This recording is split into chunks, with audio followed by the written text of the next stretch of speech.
Oink, oink, oink. Well, welcome to Oink Time. I'm Ben Ellwood. I'm Jen Carnovale. And our guest today is the fabulous comedian Marcel Blanch-de Wilt. Yay! Yay! Marcel's show is on the 21st of June at Misfits Comedy, which is in Redfern. Go and see it. It is on at what time?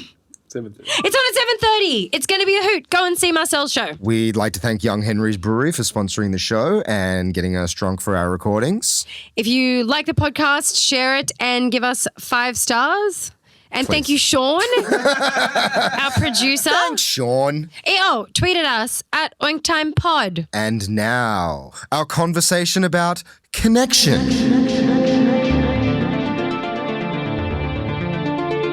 Connection.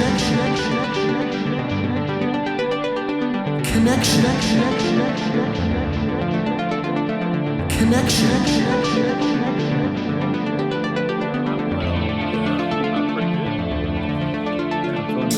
Have we started? Kind of. It starts when it Sean's starts. Okay. organising it for us as we chat. So it's like that's when I decide how honest I'm going to be.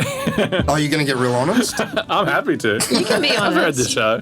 Do you ever do that thing where, like the 2 times that I've stepped in shit this week, like I'm not a religious person, but I'm like deeply superstitious, and like the metaphor of stepping in shit has kind of convinced. I think that's the other reason I got into such a tiz, because it was twice in a week. It's like my brain's going, oh no, this is a sign. This is like the Well, universe. tell me this then. Like the second one, the consistency was like diarrhea. And the first one, what was the consistency of that too? Oh, it was like a perfectly formed dog shit, but I still had to get like twigs and like dig it out of the ridges of my shoes and like boiling water all over the thing and then hand sanitizer. But this one was like messy Right. And shit. but do you feel like it's working its way up to something bigger? To like a pool. You know? Yeah, falling face first into a big pile of horse shit. I don't know. Like, it's like, yeah, there's this part of my head that's like going, oh no, this is a sign. This is like reality telling you that, you know, things are about to turn very, very bad. Yeah, but isn't that just the height of ego that you think that things are happening to you for a reason? Yeah. Yeah. Yeah.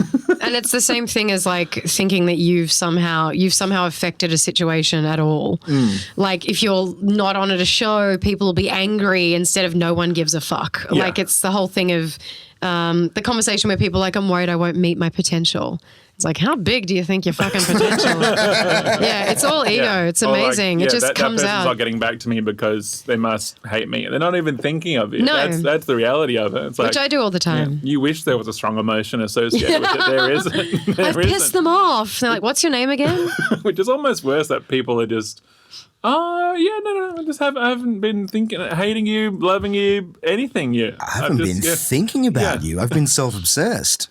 I think everyone kind of is though, aren't they? Just Yeah, more exactly. self-obsessed. Everyone's just doing their own thing. Their own thing. I think it just is a situation that we're in as comedians that we have to, there's a lot of people that are in control of things like rooms, and to get booked you have to be like, oh, can you give me a spot please? And if enough of them don't get back to you, then you're just inactive and you're under the control of people that aren't even big puppet masters, you know what I mean? It's not like Lord Yeah. Michael's, like it's you know, you're just some guy who runs a shitty room. You're like, I can't even get on there. Even that shitty guy won't get back to me about his shitty room. Yeah, And like, every comedian's Lorne Michaels, really, aren't they? Yeah. They're It just must like, I don't know if I did something, or if, I mean, last time I was there, maybe I did bad, but that person did bad. And it's like, no, they just don't, they're fucking drunk or they're sleepy or they read it in bed and forgot about it like everybody else. It must become full-blown pathology in like America or England when there are actually opportunities. Yeah. Like there are actually big auditions that you can go on and, you know. imagine having someone in the room that would make any difference to your life, man. you know? Yeah. Has that ever happened? Have you ever had any sort of mover and shaker in your audiences? I've Yeah. been told later that I have, but I didn't know who they were, so I didn't fucking care. Like when I was younger and people would be like, oh, that person came to see your show. I'm like, oh my God, I don't know who that is. But my Uncle Tony came and now I'm nervous. Like that's like, I have Here's no a idea. big Hollywood bigwig. you know? Yeah, he'll tell the whole family I saw and I won't be invited to Easter. But you know, it's like, I don't, I've never known who they were at the time. I've never really cared. Have you? Right. Very rarely, but same thing afterwards. Like no one big, but just like, oh, they work for Comedy Festival. Yeah. Did you know prior to the gig that they were going to be there? No. And then that was one of the things. Like, it was like the one time in my 8 years of doing stand-up that I've had one person that would make any difference to anything in the audience go, oh, that was actually pretty good. They actually did that sort of like showbiz, like, oh, hey, Marcel, that was actually pretty good. Like they didn't have a cigar or anything like that. But that was actually nice to have that because like you almost like in doing what we do. I sometimes have that moment that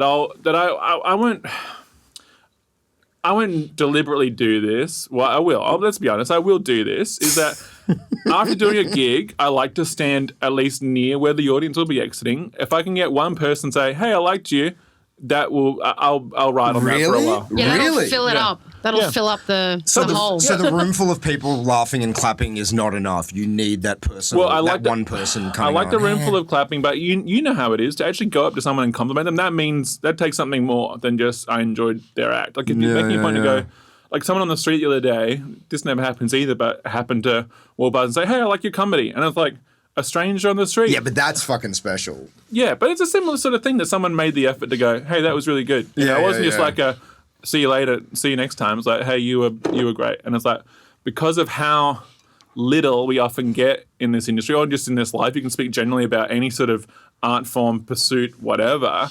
How often do people actually reach out and go, hey, you're really good at that. You should keep doing that, essentially is what they're saying. You go, oh, fuck yeah, this is good. Because if you ignore those moments, then there's nothing bigger than that. You know what I mean? Yeah, of like, course. Yeah. What are you looking for instead of that random dude on the street who goes, hey, that was pretty good the other night. Or like the other week, they still remember you, you know? Yeah. I get that feeling from doing a gig in front of a crowd who, before I get on stage, I'm convinced are going to hate me based on my own prejudices of like, you know, like you and I did a gig, Marcel, in Perth.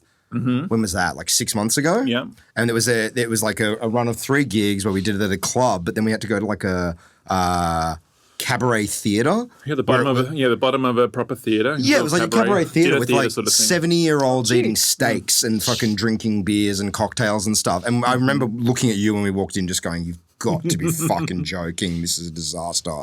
I mean, I think you were emceeing. Yeah. And we had to do like 20 minutes each. And it was like, this is going to be the worst fucking time of my life. And it was great. Yeah, they really liked you. Yeah. And it was that thing of like, that feeling that you get from that random person coming up at the end of the gig. I get that from, like, I once did a gig for a group of Christian singles. It was Christian Singles Night at the Comedy Court in Sydney. And just before I went on stage, Dante D1 said, oh, by the way, don't do anything dirty. They're all Christians. They're all born agains. And I was like furious, just like, this is an outrage. And it was that gig that taught me a really good comedy trick of like, if you think an audience is going to hate you, you challenge them. Like I got up and I was like, they've been telling me not to do any dirty stuff because you guys can't handle it, but I think you can handle it. And they're all, yeah, we can handle it. And all of a sudden it's like, you know, you're fucking killing in front of a group of people that maybe in any other situation would think you were, you know, the devil or something. Yeah. And that's why so often you see comics backstage going, oh, there's a few extra older people in the audience, or there's a few this and there's a few that. It's like, it's like, especially old people is my pet peeve that people get worked up about. Oh, I better not do my blue jokes, better not do my sex jokes as old people in the audience. They invented blowjobs. They've been fucking way more than you. Yeah. And then the comedians tell the audience that they're old as if they don't know. It's well, you're old, you won't get this, or you're old. It's like, dude, they're living a life. They've lived way more than you. The condescension, especially the old people now. Like they grew up in the 60s and 70s. Like that was prime acid and weed time. You know what I mean? Like they've seen some shit. They don't like, a lot of them I find don't like being reminded about death, my mortality related content. They usually don't laugh as raucously as the younger people in the audience when I remind them that death is coming for them. Do young people like to be reminded about death coming for them? I think in a sort of, you know, black comedy sort of way. You know, like, I don't point at everyone and say, you're going to die, you're going to die. You know, it's just a sort of general reference to it and people are like, oh. Cool. I know. Well, it's definitely more immediate. Any day now. If you're old, it's immediate. If you're young, you've still got that fucking, you know, it's an abstract concept of like, that'll never come for me, or it'll come for me at a time where, you know. When the funeral commercials are on TV, funeral insurance or whatever, a young person's not watching them, but an old person might go, I might start thinking about that. You know, would I like a casket or a, you know. You hear those people that are like 110 years old and it's like, how do you Like, do you reckon you just wake up every morning just like, oh, whoa, I'm still fucking here? I guess so. Yeah. Like, it must be so strange being that fucking old. Yeah, you would have done it all. I mean, I can't What do you imagine they have do? a bucket list. Yeah. Imagine the to-do list of someone who's 110 is sort of still putting things off. Like, yeah, I'll get around to consolidating my super. Yeah, I'll do that eventually. I'll do it when I'm 120. You know? I think that there would be a massive bucket list for a lot of people at that age. Depending on the life they've lived. If they've lived the life where it was just a standard kind of like, you know, check in, check out, go to work, raise the kids, not really test yourself, test your limits, blah, blah, blah. But they're usually like people who are in some tiny village in like Italy or Japan where they're like, I'm just happy eating fish. Like they don't, And they've got to they keep don't doing what they're care. doing, you Yeah, know what I but mean? and they don't seem to like have that like I never got to see the Eiffel Tower. Like they're like they don't care. Maybe like, that's they the seem, secret. Yeah, they never just worry seem. about seeing the Eiffel Tower. Yeah, fuck the Eiffel Tower. They just seem quite If you've seen it in your life, you're never going to make it You've over got 100. Google Images, you know what Damn I mean? it, I have. I've seen it too. Yeah. It's like, fuck, when I was in New York a couple of months ago, like there's so many cool things that I saw, but I don't know, have you ever had that thing where you're standing in front of a thing that you theoretically know you should be having a moment with? You're like, whoa, that's the Flatiron Building, or that's the Empire State Building. That's iconic. But you don't, you just feel empty, like you don't feel the anything. moment. Well, I think for me, when I saw the Eiffel Tower, I was pretty tired on the day.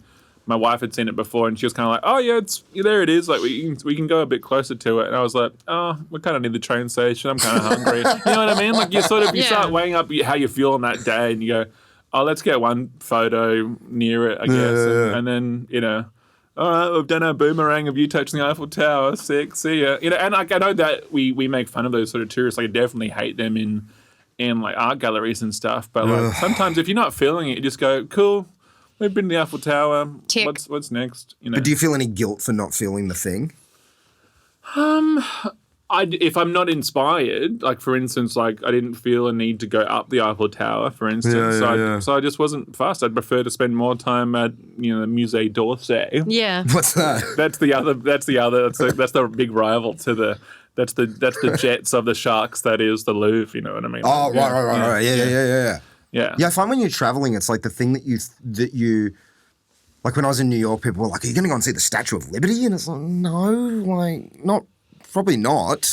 Like I'm so familiar with that image, I can't imagine it resonating with me on any level. And I think the thing that people want to connect with is that thing that like, some fucking Polish immigrant in 1890 felt as they were coming into Ellis Island looking at the Statue of Liberty, and that's the sign of our new life. But some fat white tourist in 2019 isn't going to have that same resonance with that thing, especially when it's plastered on every postcard and movie and blah, blah, blah, blah, blah. Imagine tourism before movies and like That'd be amazing. photos. It'd be incredible. I think it can spoil it now because it's really easy to just see everything. But I definitely was impressed when I saw the Eiffel Tower and when I saw the Colosseum. And Colosseum was amazing. yeah, all those like old monuments in Europe and the UK and even in Asia. I saw this crazy building in Korea called the DDP, which is like this beautiful architectural wonderland from that, what's her name?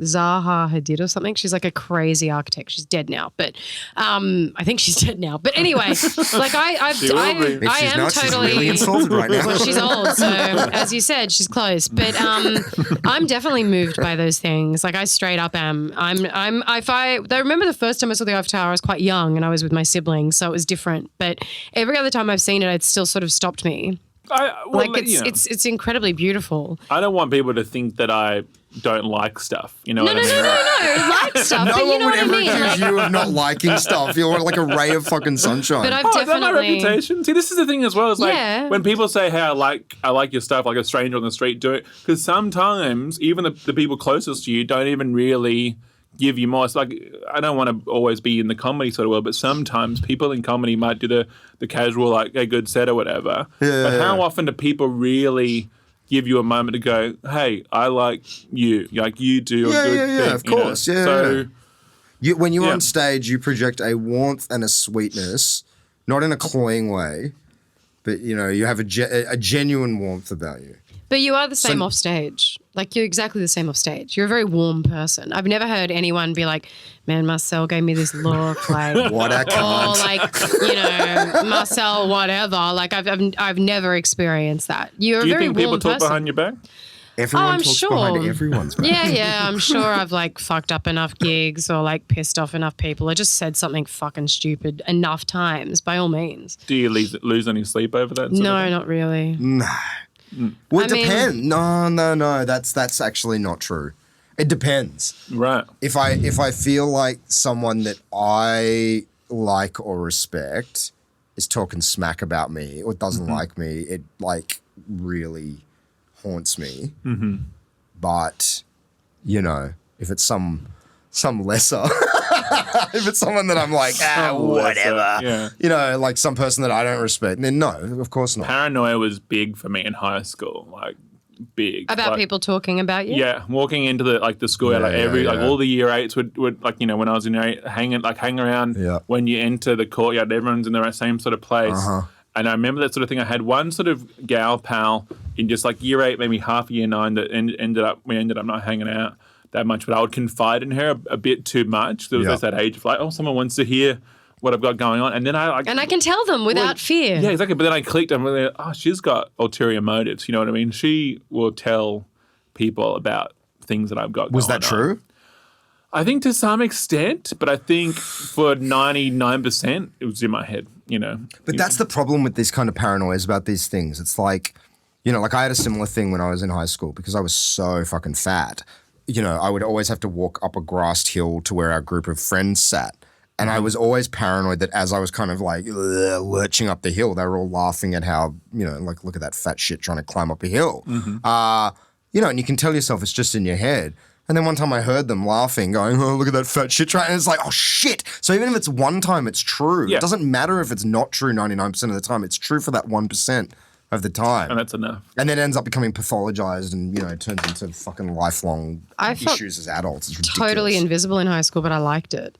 So that would be nice. Yeah, I was very into it. So you were a library person or something? No, not really. I was just kind of quiet. I was very quiet. And in my first high school in particular, my second one, it was a bit different because it was such a small school. There's only like 30 kids and they were all like arty. So you did kind of know everyone and there wasn't really any weirdos just because everyone was a bit off. So you had no bubbling desire to be heard or be seen? Not at all, especially my first high school. I was much more comfortable not being seen at all. So I never felt like people were talking about me. I think people barely knew I was there. And then it freaks me out when like a friend of mine, his wife was like, hey, this girl Gemma knows you. And I was like, I don't know any Gemmas. And she's like, yeah, she was at school with you in year 8. And I'm like, how the fuck did she even know I was there? Like that's seriously, that was like how I felt. Like I was like, how does she know I existed there? Like it's like a legitimate feeling. Maybe you had But I didn't mind. I kind of liked it. Maybe you had a moment with her that resonated with her, like you said some, piece of wisdom or something that stuck with her, but it meant nothing to you. Doubtful. I don't think I would have spoken to her. I mean, I don't know. But people notice those people in like a sort of quiet, confident sort of way. Like some people who are overdoing it can notice the quiet people and be like, oh, how are they just sort of getting by? I was oddly confident, but I think I just had anger issues. I remember a friend in year 8 was getting bullied by people and I like had stepped in and told them to fuck off and I couldn't understand why you wouldn't tell them to fuck off. But it's just because I had a big family and I wasn't afraid to argue with people. So maybe I was just this weird silent girl who every now and then told people to fuck off. But I never got bullied or anything, which I was quite lucky for. But that's why I kind of just felt like I slid under the radar and I kind of was into it. Yeah. Were you bullied? Were you as tall in high I was school? bullied a lot. Year 8 and 9, I wanted to be invisible. Well, no, maybe not invisible, but I wanted to fit in so much so that I saw the nerds in class, like the people who are the more geeky sort of types, and I knew that I had more in common with them than like the jokey, like jackass sort of like idiots at the back. But I knew Jackass idiots. those idiots have a lot more sort of street cred, social, than those idiots do, than the nerds do. Yeah, you're aware enough. So I made a point to go, I'm going to at least be around these people, some of which were quite nice in home group, but then like in the schoolyard would join any sort of like, oh, Marcel's bag's gone in the tree, that's happening now sort of stuff. And so I'd turn around and turn back and be like, oh, great, where's my bag, guys? But I would still hang out with these bullies just because of like not wanting to go with the nerds or not wanting to go by myself and just wander. Because I knew if I just start wandering, But like high school was like a nightmare in terms of like, especially the first half.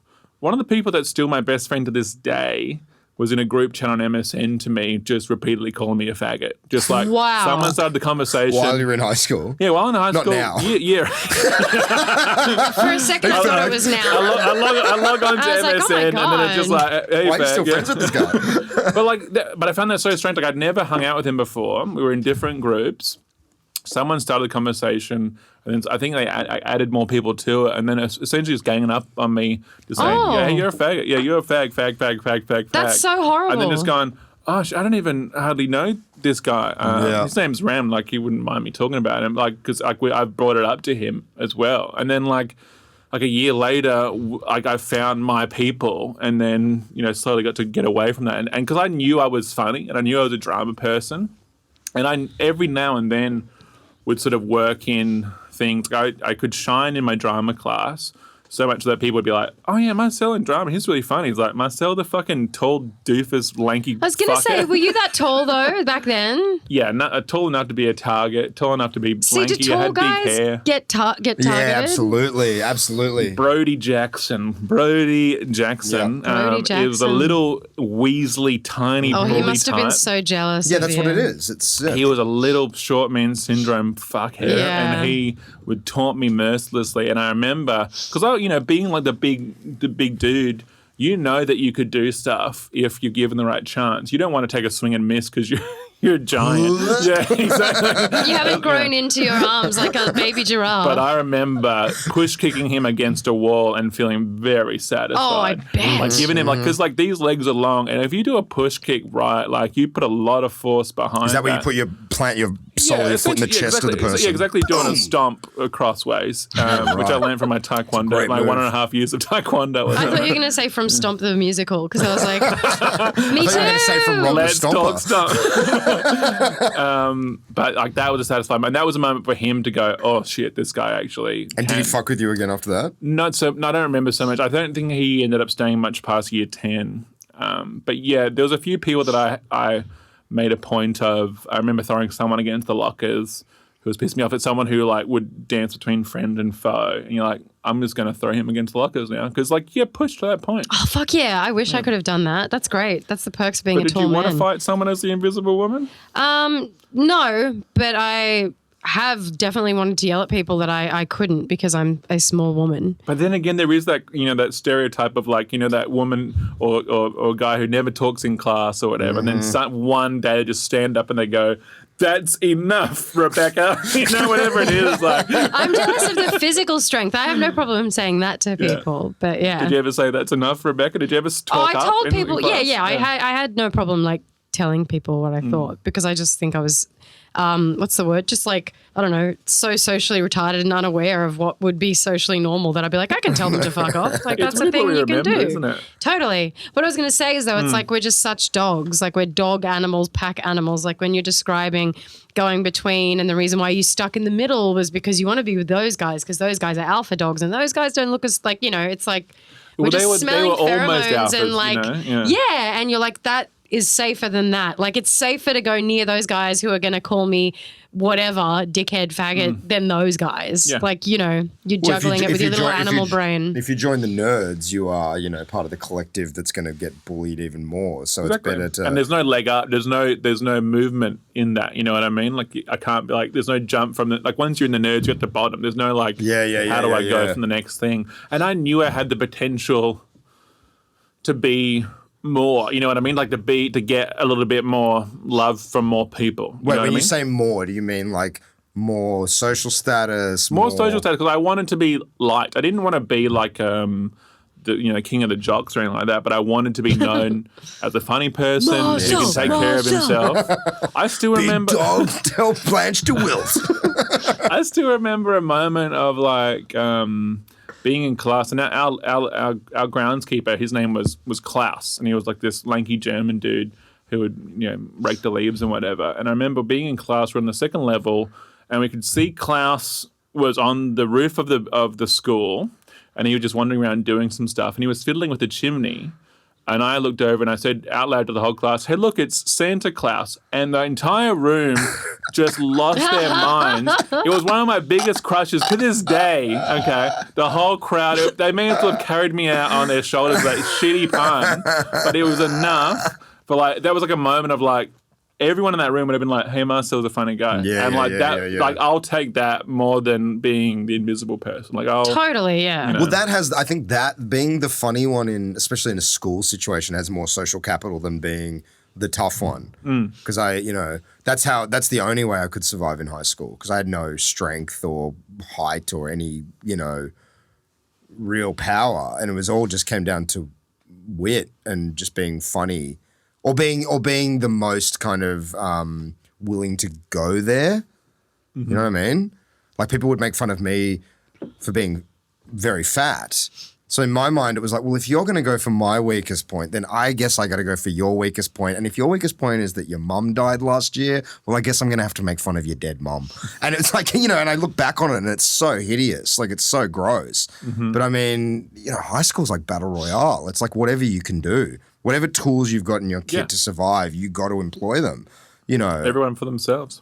Yeah, it's like kids have such an amazing resilience. Like they've got so much, more so than adults, they've got so much fucking awful stuff going on in their lives. Because they don't know what normal is yet. Yeah. They don't have a barometer for what is acceptable socially or not, or what should be versus not. Yeah. So they just know their environment. They know their environment. So like, this is... what's up? Like, that's just it. They're just like, this is how stuff is. Yeah. And no matter what's going on in your life outside of school, you have to show up every day into this fucking, basically a prison yard and just get through the day. And it's such an unnatural place. Yeah. I loved my second high school so much. You were at an art school. I had an amazing time. And I know people talk about how shit high school is, but I feel like if everyone experienced something similar to when I had my second high school, like the school had exploded.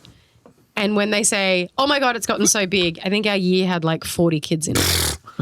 And it was like, and it was an art school. So half your day was doing whatever art you specialized in. The dream. It was so, and because like, everyone was there with something that they were interested in. They almost didn't give a fuck about other people because everyone was so self-involved. So it was like musicians weren't getting bullied because they were like a third of the year, And then every now and then there was a few kids that were there because they were getting too bullied at their schools. So their parents were like, well, we'll chuck you in the art school, Well, it's a bunch of people who can be true to themselves. They can be honest about who they are. You're like 15 and you're totally fine with being like, I mean, I wasn't this kid. I was like doing ballet at the time, but it was totally fine to be like, I'm going to be an actor and I'm going to go to NIDA. Yeah. And they're like 14, 15-year-olds and everyone was like, cool.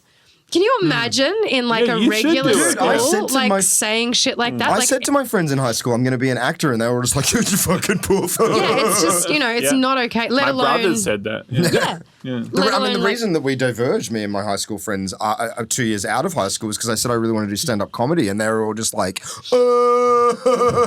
that's the gayest thing I've ever heard. You'll never do that. And all of a sudden it was like, well, and thankfully I had made some friends outside of high school, and it was that moment of like, oh, friends should kind of support each other, maybe not call each other fags for not being into footy and that's the funny thing as well. Support, like it goes back to that idea of support. And like, because I do improv as well, and stand-up comedy famously makes fun of improv all the time. But like, improv is such a warmer and more encouraging environment of people who just want to help each other out. Well, and is the Bible to exactly. it. So it's like, but like stand-up comedians, like, I may as well be high school bullies in how they sort of be like, fucking improv is fucking dumb. Comics. Like, fuck comics are bullies. Yeah.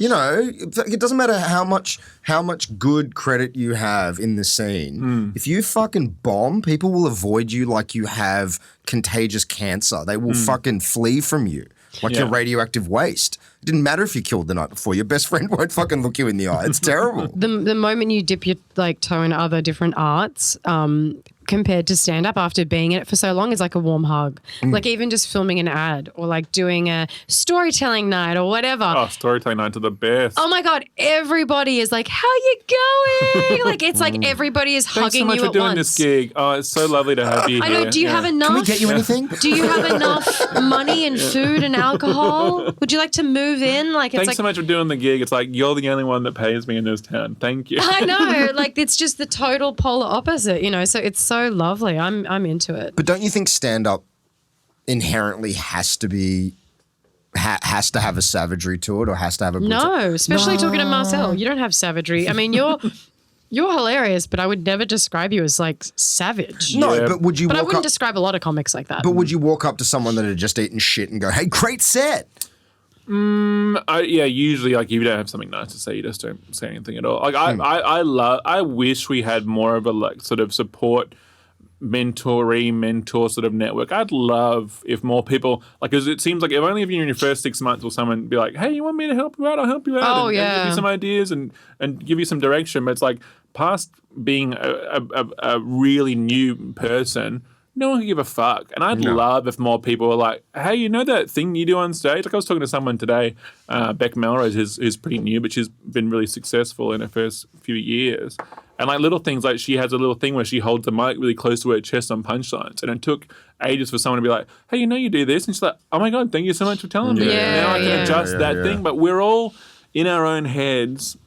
We all are on our own paths. And I wish there was a bit more of an attitude of helping each other out. And I think there's a fear, because stand-up's such an individualistic pursuit, and it's like, this is the thing that I've written, and it's up to me to pull it off. And I know a lot of comics will blanch at advice or, hey, like that thing that you did at the end, if you just added this little thing, don't tell me how to do my fucking thing. I think there's a real defensive-ness. I've told a room runner before, he ran an open mic, and I was like, oh, hey man, like I think you should tell that comic to stop doing that sort of material. Like it's really not working for him, and it's bringing down the room. Like, oh no, they'll figure it out in due time. We want to give people their time to figure it out. I'm like, yeah, but you could be cutting 10 months or more worth of like time it took for this person to figure out. Oh, I shouldn't be saying that sort of bullshit on stage. It does have to come from a person you trust, though, and it has. Well, he's the room runner, and he's like respected room runner, So like, and he can go, hey, if you want to get booked more in this room, it's an Adelaide room. There's a tiny amount of places to perform. It's like, hey, I'm gonna do you a favor. When you, at the start of this joke, you make a small disclaimer to say, hey, I don't hate women, like whatever it is, you know what? I don't want them to die. You know what I mean? Like, I'm not a genocidal maniac. A disclaimer is so powerful, though. If you start your bit that's, on a touchy subject saying like, hey, some people are going to think this way, but, or whatever it is. Oh, totally. Having that awareness gives you so much more license, and you can it's like a magic bullet for some comics to have that, to know, oh, shit, I didn't know I was coming across as homophobic. I didn't know I was coming across as this or that or the other. And then they can, people in the audience are going, oh, this fucking night, I've got to go to this open mic and support my friend who goes here. And I'm seeing this comic who's, seems like an awful person, but they just need to be tweaked a little to the left. And but we don't have that culture. It's too, no, it's all right. If you could give a piece of generalized advice to like someone that had been doing comedy for like a year, what would you, what do you think is a valuable piece of advice to dispense on someone? I'd just say work with people rather than against them. Like try and make time to catch up with people who are at a similar level to you and like work together and watch comedy and know that you're not better than attending stuff and being in the room and watching things. Because I teach comedy, which is another gross thing. Like this is like a shameful thing. You know what I mean? This is a real shameful thing. In our stand-up scene, because it's the same sort of thing. It's like because comedians are bullies. You know what I mean? Like I usually keep that pretty close to the vest. You know what I mean? But it happens. You keep the fact that comedians are bullies close to your chest? No. I keep the fact that I teach comedy close to yes. Because as he speaks into a microphone, into a podcast that's going on the internet. Because I'm trying to practice Don't worry, I'm trying to practice not being ashamed. You know what I mean? Like, because how detrimental is shame? And when you get past it, you realize, oh, the more confident you are to just walk that walk. Like, it's like even last night I was at a gig and one of my students was at the show as well. And she walked to my table. She walked to the table I was on. My Ariel. And she said, "Oh, hey, Marcel."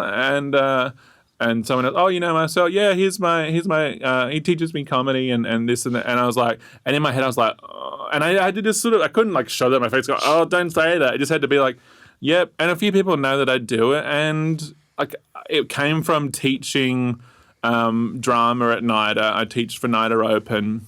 So it was a result of being in this area anyway. I didn't stand up one day and say, "Hey, I do stand-up comedy and everyone should listen to me." Have you seen Pete Holmes' Crashing? Yeah. So there's a bit in that series where he gets the first job he gets, or one of the first jobs that he gets is writing for some show, but it's like a shitty show. And the shame he feels at telling the other comedians is huge, to the point where he almost throws the show.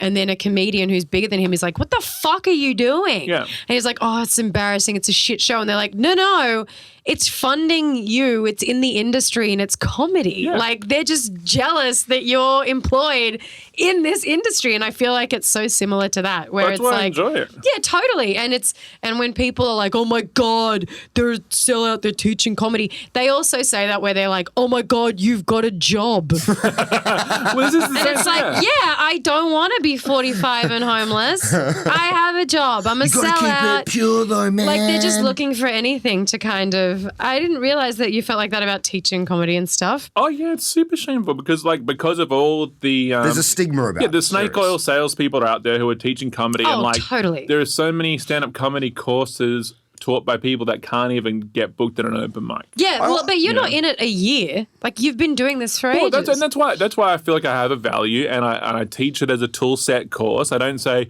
I'm going to make you funny. I'm going to go, here's some tools, here's some tips, and I've done it for like 3 or 4 years now, and everyone who comes away from it goes, "Hey, that was really valuable, and that was a good time." But is it teaching structure and form? Because I mean, I think the stigma that comes from like comedy school is you can't really teach someone to be like, if someone's inherently not funny, you can't teach them to be funny. And I've encountered plenty of those people. You know? And what do you say to them? Usually Get outta Usually here. they find something that they can do. Like, for instance, once I had a dad, he was like in his 40s and he was struggling a lot. And this is the thing as well with comedy courses is that it is usually a really diverse group of people. You know, a dad looking for something else Well, it's a lot of those sort of people. Just some get me people out of the house for 2 nights a week, mate. to fulfill his empty existence. a lot of older women, a lot of women in general, because they have that that study of women who want to. A man will apply for a job if they're 50% qualified, but a woman will apply for the job if they're 100% qualified. So women usually gravitate towards courses, speaking very generally, because they feel like it's going to be a more safe environment. Anyway, so this dad, he struggled a lot with, we start with, just set up punch, and then we go into storytelling, we go into observational material. He struggled a lot with everything that I would give him. Did he have funny bones? I have this image of this really sad dad. Pretty much.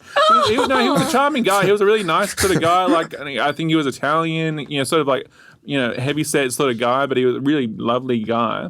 But then we do clowning as part of the course as well, where they're just forced to be in the moment, pull something from nothing, and just be funny. Oh, that's terrifying. And he was great because of his dad instincts. Yeah. He was turning into a monkey and like doing all anything that if you have to entertain a baby, and some clown teachers will talk in this sort of way of going, picture if you're entertaining a baby with your goo goo gagas and they're loving it, you keep doing your goo goo gagas, and then once the goo goo gagas stop working, you try something else. But until it stops working, you just keep going with parents and aunties and uncles. They're trained to be natural clowns. Well, kids are the purest audience. Like when I first started doing children's birthday parties, I don't do it anymore, but a few years ago, the first dozen that I had to do on my own was the most terrifying audience I've ever played for in my life. Like I was in such a state before I would have to stand in front of 40 12-year-old boys, because it's just like they're not gonna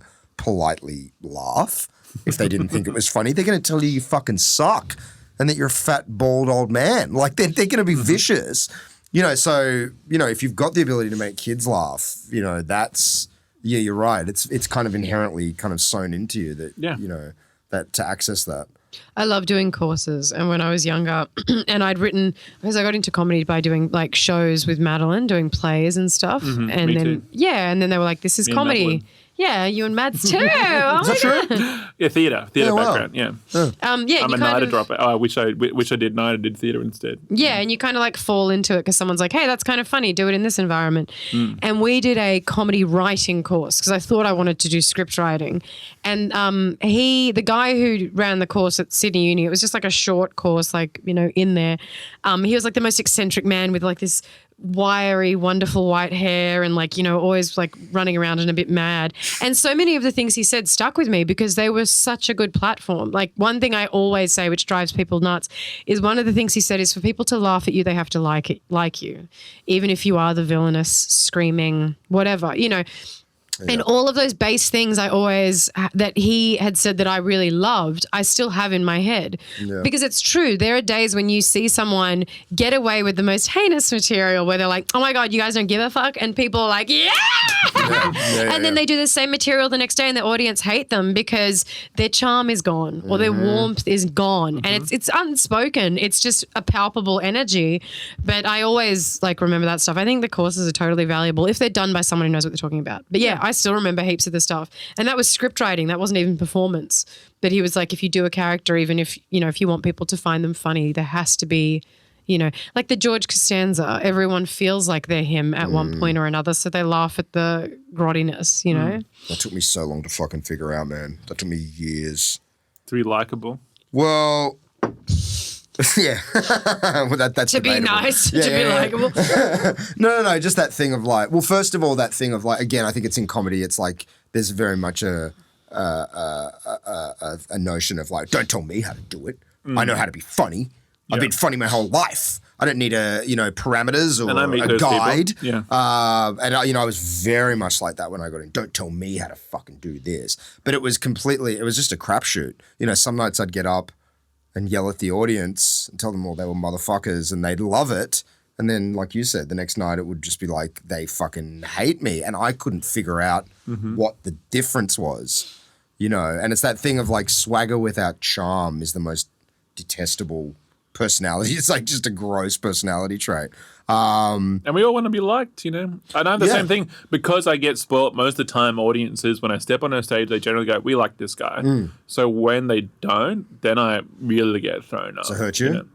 It hurts me in a way that I got to work harder, and like I'm not strong enough. I'm still working on my comedy. Crank. Exactly, I'm still working on being a better comedian, as we all are. So in those moments when they're like, "Oh, we're not sure if we like you," there is that moment of going, "Oh, I'm gonna need you to meet me at least halfway." That's kind of how this relationship works: is that you meet me halfway. This isn't a 90-10 relationship, Yeah. So when they don't recognize that, like, no, we're gonna fold our arms and sit back, and you're gonna do all the work, and you're like, this isn't how comedy works. You've really got to meet me. And those moments I really struggle in. Yeah. Do you guys, now that you've been doing it for a while, do you have the ability to flip that comedy funny switch on? Yeah, I don't think I'm a funny person ever. You are a funny unless person. I'm on stage. But you're very funny. I don't think I am in conversation. Like when we're talking about comedians and being bullies and stuff, and I feel like we're in the back of comedy rooms. Some of them are so funny all the time. Some of them are obnoxious as fuck because you can tell they're like on and you can't get a sincere fucking I love having thought. sincere. Let's stop being a reverend. Yeah, I it's like we saw you. You did well on stage. It was a great night. Everyone killed. Stop fucking making jokes now. Whereas I'm not that person at all. No, but that to me is not funny. That's cloying. Like I can't bear. There's so many. Oh no, but you know what I mean. Like some people are just organically funny. Some people stage. are very, very funny all the time, but then, like you said, there's those type of people where it's like you cannot. Not one sincere sentence can come out of your fucking head. Well, to go it's back insufferable. to improv, like and this is the thing that I'm trying to work on in improv is that when you're in a scene, you wanted to stay in the scene and keep the scene going, just like in a conversation.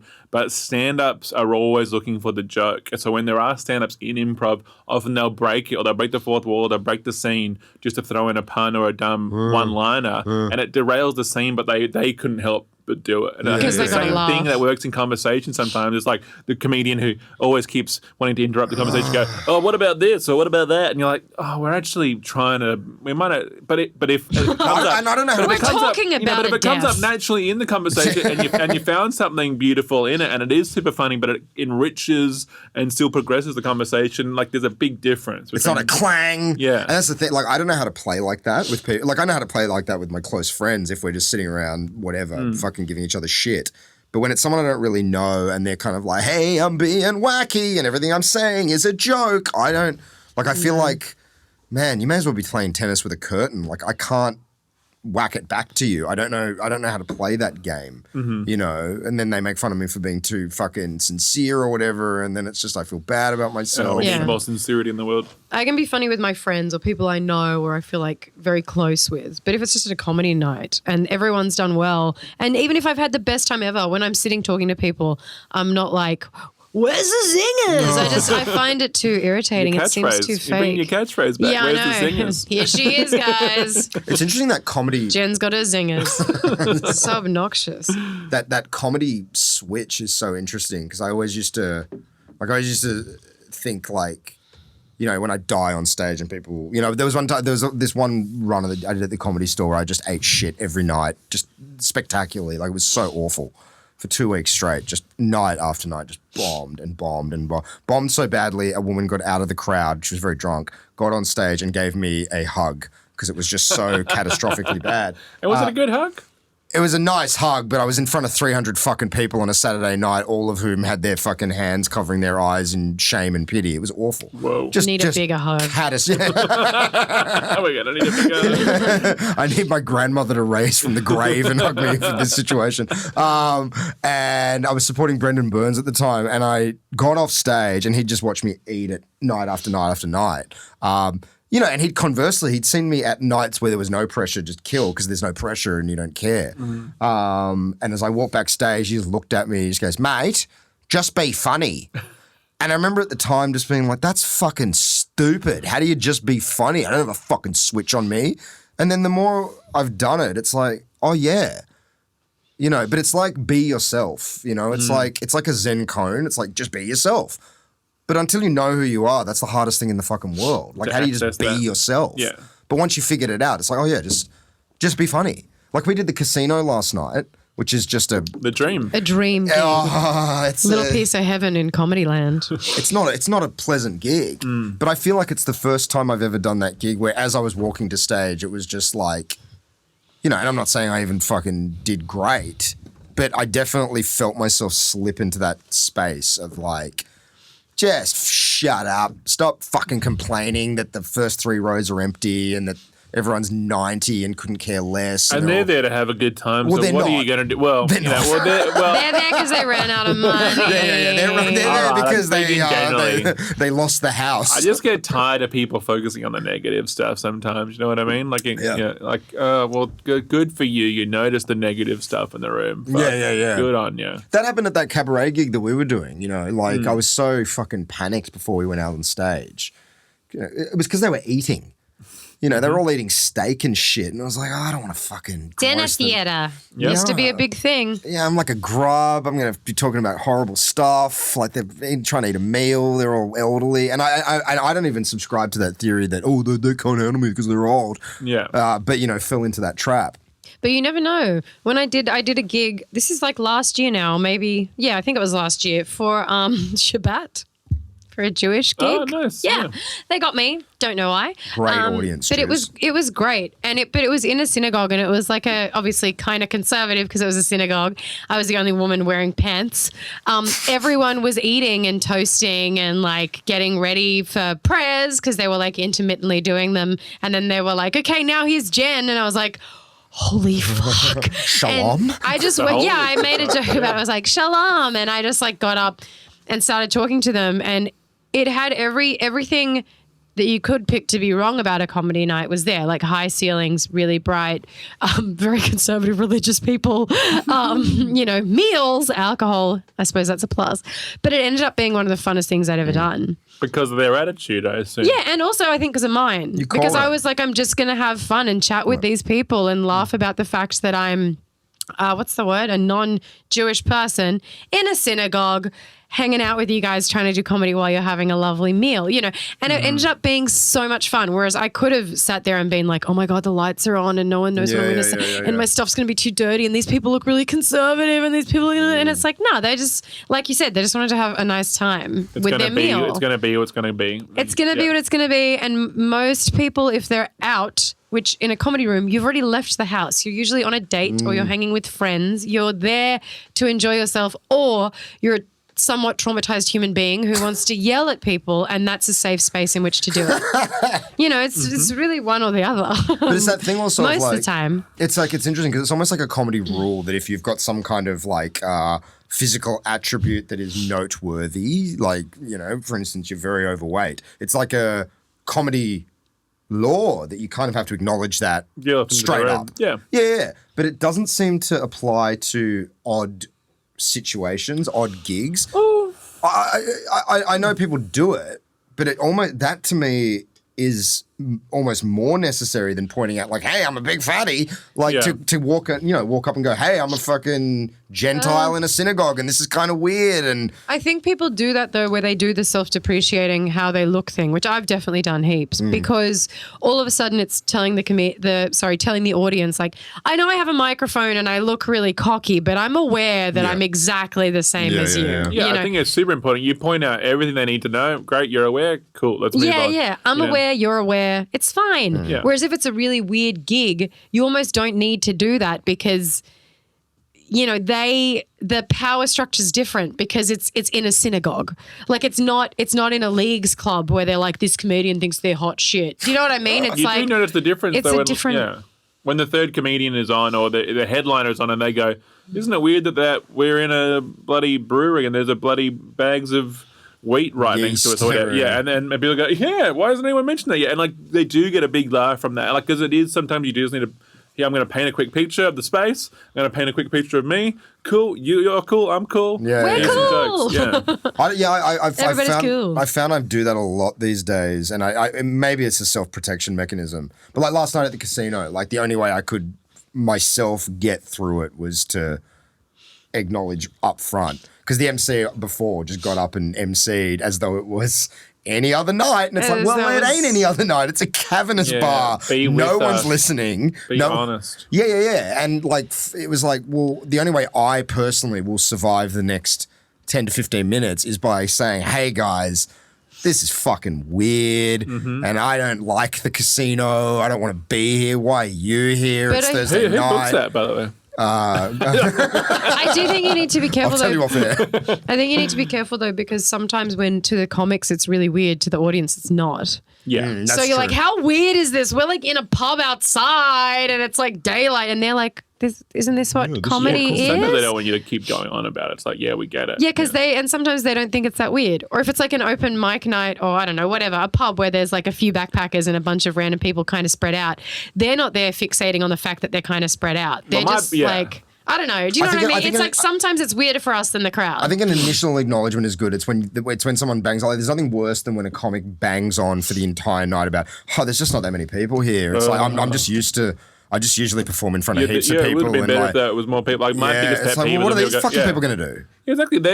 You better give them the show because they've been here. And things like, that usually goes better, or last night that crashed. It's like, well, this audience didn't like it. So, I'll give you 5 minutes to catch up. As though your fucking joke about your small penis was some sophisticated piece of literature. Go fuck yourself. That one bums me out the most. Anyway.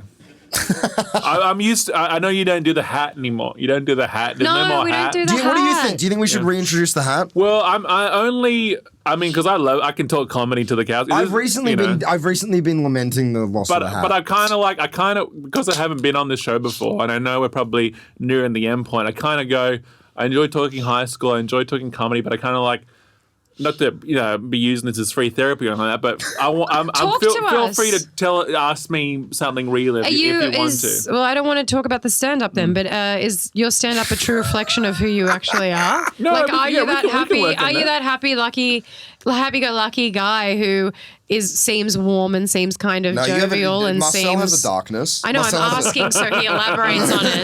That was what that was for. I've had conversations with you. I mean, everyone does. That was the point. Yeah, for sure. And a lot of my shows started with that, and a lot of people appreciated it because when I started being more truthful and so I started doing stuff about divorce. Because my parents are divorced, and audience members would come up to me and go, oh, hey, my parents are divorced. That's really great to hear. Talk about that. I'm mostly doing it in a pretty flippant sort of way, like with Aladdin references and stuff. I'd be like, I like that you're talking about it. Some people that don't have parents or divorce are like, you do too many divorce references and they kind of go, that's upsetting because like they Are you know. serious? Well, they want. Who are those 4 people? But they know what it is to have a dad around, so they are upset that I don't have one. I don't know what it's like to have a dad around, so I don't care as much. So they're sort of upset about it. It's like missing a limb you never had. Yeah, it's like in American movies are like, I hope the character rekindles their love with their dad that they've never seen. It's like I don't have that moment. I'm not looking for that moment. So I am generally a really happy sort of person with all the existential dread that comes with living in the year 2019 for sure. But it just also comes with a level of you've just got to sort of do your thing. Otherwise, it's always going to. I love seeing comedians that light up a room, that come on and they come on with a level of enthusiasm. But then I love cutting it with contrasting dark stuff. I have a joke about being tall and that ends on reminding everyone that everyone's going to be dust one day. You know what I mean? Like I like those sort of jokes where you're sort of going, I'm going this way, and remember everyone's going to die, and people go, okay. Do you struggle with accessing that joy, or is that just something that's naturally in you? Like, do you find it hard not to surrender to the weight of all? I'm happiest when I'm on stage, and I'm happiest when I'm with people in social sort of settings. Yeah, and much darker when I'm not. So I don't have trouble accessing it in those situations because I'm naturally happy.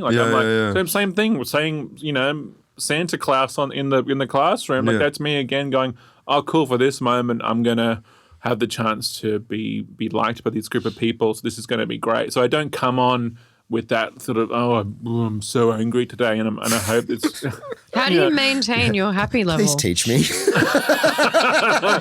I don't know. For a long time, like for instance with sleeping, I would tell people go, so you sleep well? How do you sleep so well? And I would tell people I'm great at compartmentalizing. I'm compartmentalize my thoughts and my feelings and whatever's going on. I can put it into boxes and I can sleep. And then I actually looked up the definition of compartmentalizing. It's not the same thing. So what I'm doing is not good. What I'm doing is actually repressing. So are you? Yeah. So I think I'm just really good at repression. Really? Yeah. But don't you fear that? To a degree, I don't repress everything, but you nail it when you do it. No, I'm asking. I think we just found the word. Well, I sleep well because I value sleep, so I'll take repression to sleep well. But then hopefully in the day I am sort of working on stuff, I like how you phrased, I take repression to sleep well, like it's a drug. A daily pill. Pill of repression. I'll to be like, this is how I go to sleep. I'm a big comic fan, especially Marvel.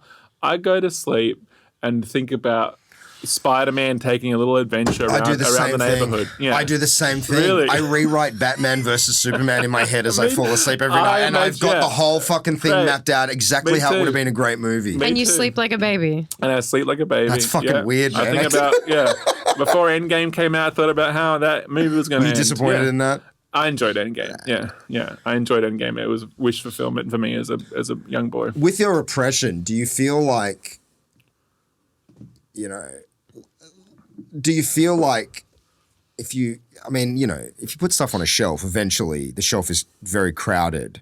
Mm-hmm. Like, is your mentality kind of like, well, look, let's just repress it all and hopefully I'll just outrun the clock and die before any of this ever becomes to a degree? Too much of an issue? But what are you repressing that's like on a daily, like just life, just like general people pissing you off? Or? Existential dread. I'm lucky to not have that many problems.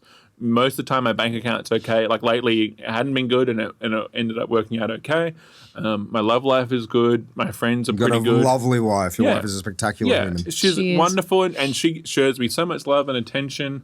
My friends are pretty good. I sometimes get upset that my friends don't reach out as much as I reach out to them. I often am in the reach, and that's one of the things that upsets me probably the most, is that I'm always the one reaching out. Often they thank me at the end and go, "Oh, thanks for organising this thing," and I go, "Yeah." You can too. Yeah, exactly. So, but they never do. So sometimes I feel like I'm being taken advantage of in that way. But with repression, here's a good example. Okay, I love film. Okay, But at the moment, in the last few years, I've watched a lot less things that challenge me, beautiful artworks, whatever it might be, challenging things in exchange for content, whether it's my phone, whether it's TV, that's as unchallenging as possible. I'm avoiding challenge in whatever ways I can to create a sort of dull, grey existence with much of my day. But that's not good. Because it's comfortable? Exactly. It isn't. No, it isn't good, but it's not challenging. So a lot of my day... So as in just like a micro decision, what would an example of that be? A micro decision in you picking the less challenging option. Well, like, you know, if I'm like, all right, I like my comfort zone. I'm having lunch. Oh, what am I going to put on the TV while I'm having lunch? You know, I'll choose something easy, like scrolling through YouTube. Rather than actually Iron thinking Man of 3 something for that the you want 40th to, time. that you could. And is it just to be comfortable? To be comfortable and just go, oh, this is comfortable. This is relaxing. Oh, I've heard Roma's worth watching, but that'll probably challenge me. And, you know. I would posit that because there's different types of challenge. Mm-hmm. And I would posit that because I went through a similar thing for a while, you know, all through my 20s, it was like, you know, I will not watch anything unless it's high art. We're all on borrowed time. I'm not wasting time. And then after a while, I was like, that's a bit ridiculous. Yeah. And so started kind of doing what you're talking about, just comfortable stuff. And now I feel like I found a nice equilibrium, but either extreme leads to kind of a deadening of the senses. So in terms of repression in regards to that, are you feeling like you're repressing a part of you to be comfortable? I definitely think that there's a parallel universe where I'm more of myself, in that even if it's like, oh, you're being invited to more activities where you're able to be your truer self, like more of your day is taken up with things where you get to be your truer self.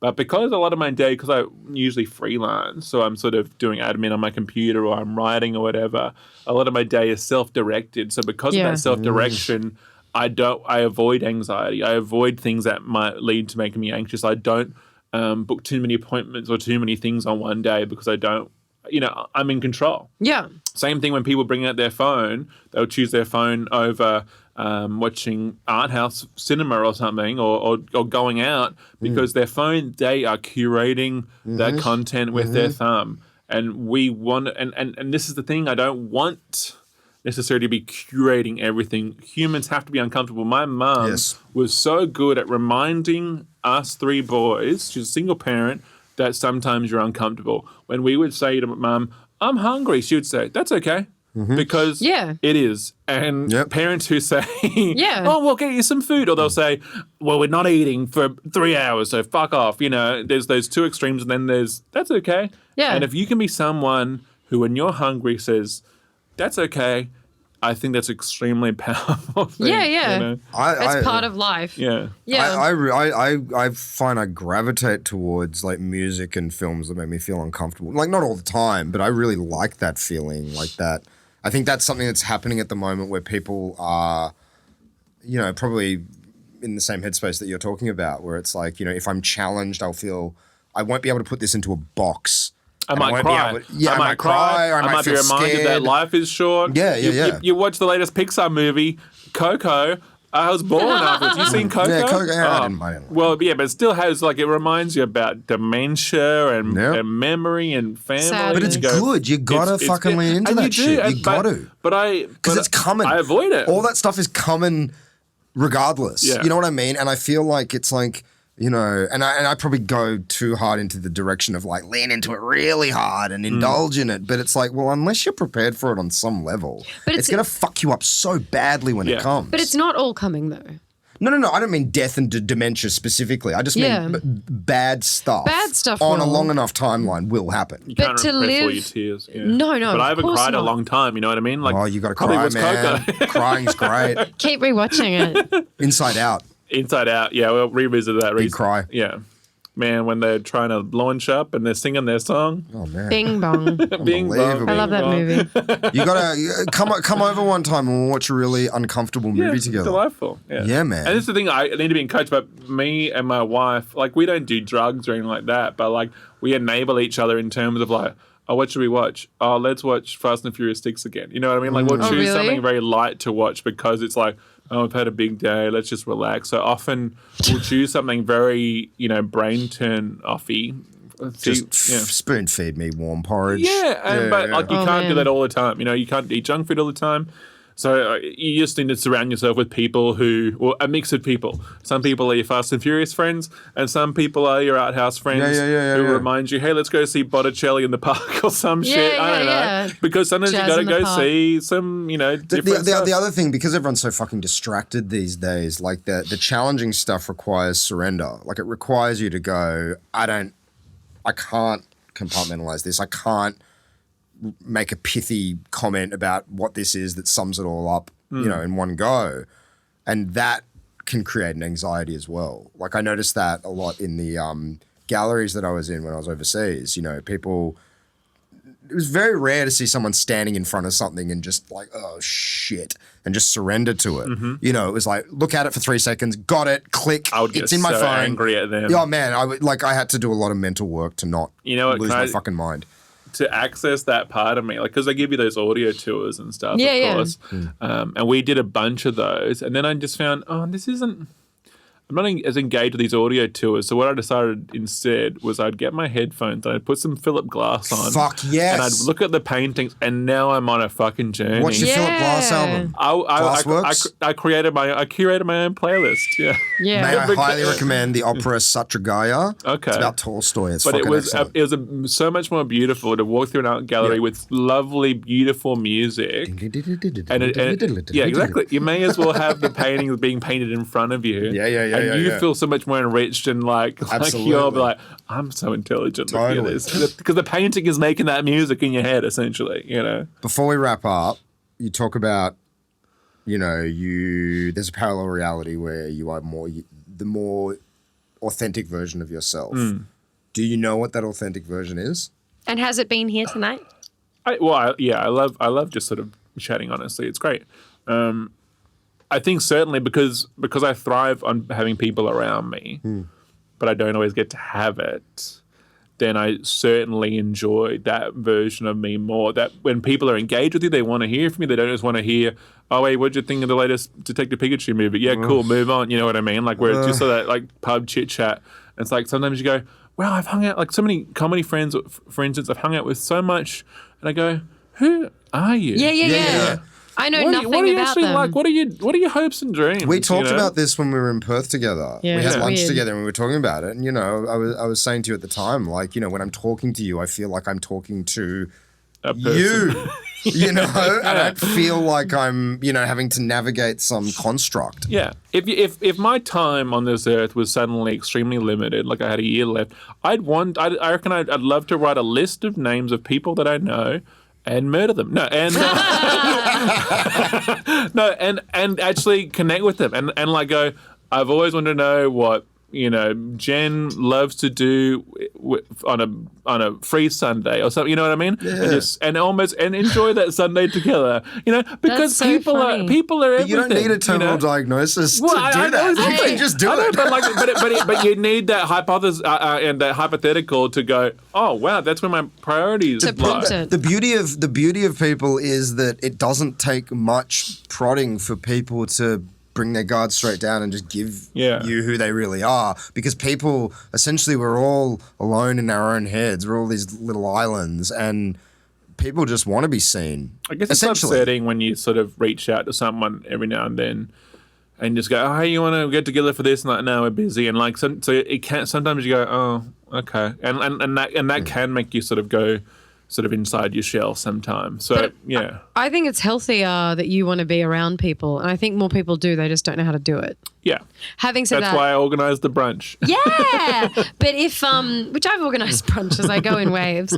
But if I had a year, because it's so funny to me, because I don't know what it says about me, but you were saying if you had a year left, you'd go and reach out to those relationships. What's one of the things I would do? Yeah. I think I would take my family and just go to an island. Yeah. Away from But it your all. family would include people like close to you as well. Yeah, but assume. I wouldn't really.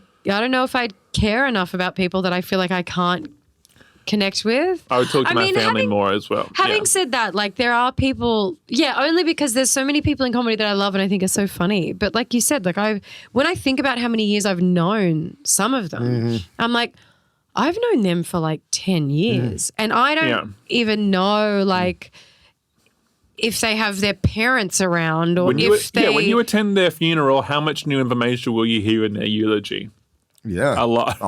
Yeah, like all I know, I mean, it doesn't mean you love them less or you find them less endearing or funny, but you don't really know them. Like you know a version of them. You know like a fragment. Perhaps. But that's what like true friendship is. It's knowing the totality of the person and still, still wanting to, move forward with them. And I much prefer knowing people and like, because sometimes all it takes is like, oh, we got to share a car ride to this place or we were hanging out in the same city. So we, hung out a little bit more than usual. Usually you just need a couple more hours sort of stuck with someone to try and connect with them more. John Cruikshank and I drove up to Newcastle together and we had a lovely chat about everything and it was the best. And then a new song would come on and be like, oh, sick, Destiny's Child. I was like, this is the best, Well, I think you should, one thing that you said before which stuck with me was when you said you reach out to people and then they don't ask you to hang out as much as you ask them. And that's so funny because that's something I feel like I hear my mother say quite a lot and one of my sisters. But you still should because and I really do believe this because I perhaps believe it because I'm just shit at reaching out to people. But the friends who do reach out, the love is still so there for them. Like I have a friend from high school called Ben as well as this Ben, a different Ben. And I've known him forever and I am beyond shit at reaching out to him. And every time he does, I am so thrilled to see him and to hang out with him and to go to dinner or to like do whatever, But if you calculated over the years who's reached out to who more, because I'm just so dysfunctional, it would not be me. And for him not to begrudge you. Like there's friends who go, why has it been so long? We should do this more. Like I caught up with my high school friends.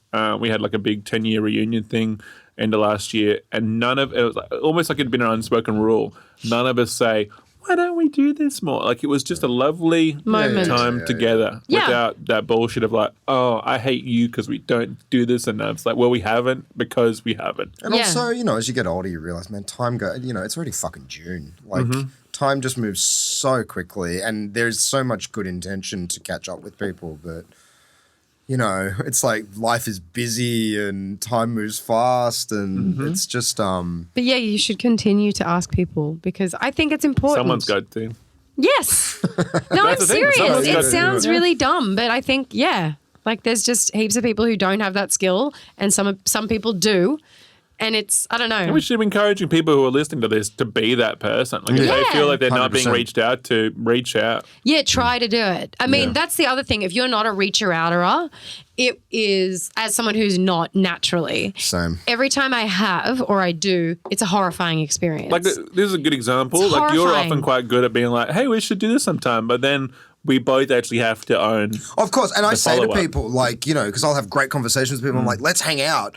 And these days, a lot I'm saying to people like, you have to message me because I'm high or drunk right now and my intention is real and pure, but I will forget tomorrow. Not even forget, but just like, oh yeah. And again, time just goes so quickly. We'll put it in the it's calendar 2 weeks after later. this. Yeah. Yeah. You're a good man, Marcel. Go on a date. Well, it's a pleasure to be in your company. It's a pleasure to be in your company. It is. It's lovely. Do you have anything to pitch or? I'm doing a one-off show on the 21st of June, so people can look me up. I'm on Instagram. I'm Marcel BDE, and that's my last name. That's not big dick energy for any people. Like that's my last name. Yeah. It's an unfortunate thing. Where is the show? It's at Misfits, and it's just me and a couple of mates. I wanted essentially a chance to do more stage time, so I'm going to work on some new stuff, and I'm funny and I love company, so come along to that. Yeah. Thank you, Marcel. I love that. Marcel's funny and loves company, and he's got big dick energy. Thank you, Marcel.